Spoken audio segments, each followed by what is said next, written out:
What is up, designers? Welcome to my Photoshop tutorial, and today we're going to learn how to make reflections. This technique works on any object. Just make sure that your object has no background. So if I move it around, it doesn't have a white background following it.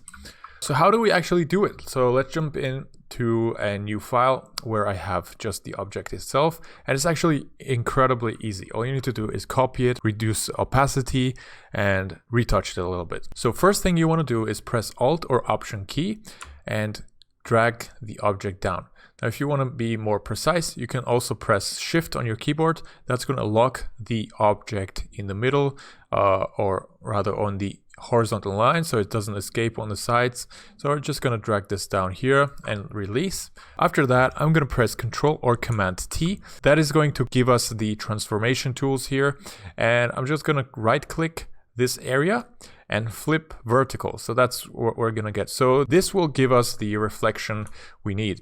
Now I'm just gonna move it up a little bit, holding down Shift again, just making sure that it just touches a little bit to the object itself. I'm just gonna zoom in and see if it's touching it. Just 1 pixel is fine, because that's what happens when you have a reflection. It just touches it. So now that we have a reflected copy, we need to make it look like a reflection. And the way we do that is reducing the opacity. Let's go over here on the opacity panel, make sure that this object is selected, and then reduce the opacity to down about 40%.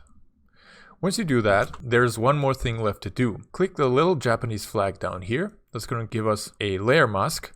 And next, I'm going to select a black color, and then select my brush tool or press B on my keyboard. Make sure that my brush is round and the hardness is set to 0 and the size is big.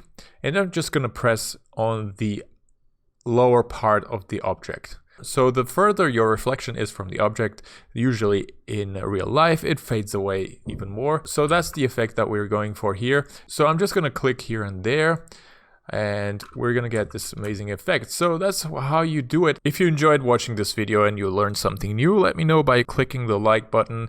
And also, if you're curious about something specific and want me to make a tutorial on something that you're curious about, then make sure to comment down below. I read every comment and I'll definitely reply to you. Thank you so much for watching, and I'll see you in the next one.